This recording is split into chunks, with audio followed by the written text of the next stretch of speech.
కాంగ్రెస్ ఎమ్మెల్యేలు నేతలు తమ క్యాంప్ ఆఫీసులో ముఖ్యమంత్రి ఫోటో పెట్టుకుంటే మంచిదన్నారు TPCC chief Mahesh Kumar Goud. Patancheru report ఇంకా అందలేదని, రిపోర్ట్ రాగానే పరిశీలిస్తామని తెలిపారు. కేసీఆర్ను వ్యక్తిగతంగా అభిమానించే వాళ్ళు ఉండొచ్చు, కానీ 10 ఏళ్ల పాలన గాడి తప్పిందని మహేష్ కుమార్ గౌడ్ కీలక వ్యాఖ్యలు చేశారు.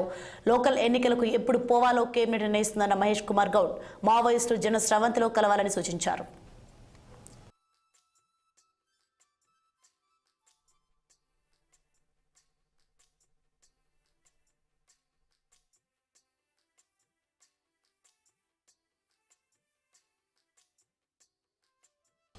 అయితే గాంధీ భవన్ లో టీపీసీసీ చీఫ్ చిట్ చాట్ నిర్వహించారు. గ్రాడ్యుయేట్ ఎమ్మెల్సీ అభ్యర్థి ఎంపిక లోకల్ నాయకులకు వదిలేసినట్లు ఆయన తెలిపారు. అభ్యర్థిని ఫిబ్రవరి 5 లోపు హైకమాండ్ ప్రకటిస్తుందని, టీచర్ ఎమ్మెల్సీపై ఇంకా నిర్ణయం తీసుకోలేదని మహేష్ కుమార్ గౌడ్ స్పష్టం చేశారు. 10 ఏళ్ల కేంద్ర నిధులపై కిషన్ రెడ్డి, బండి సంజయ్ చెప్పాలన్న మహేష్ కుమార్, కేంద్రం రాష్ట్రానికి ఇవ్వాల్సిన నిధులు ఇవ్వలేకపోతుందని విమర్శించారు.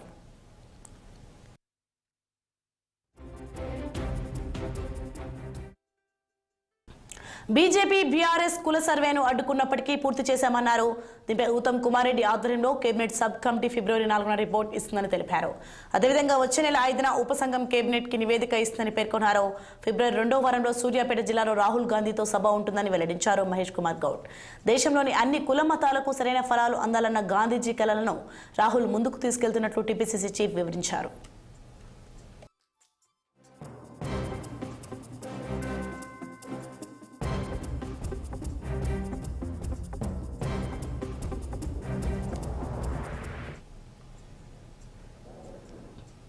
సిద్దిపేట జిల్లా అక్కన్నపేట మండలం గోవర్ధనగిరి గ్రామం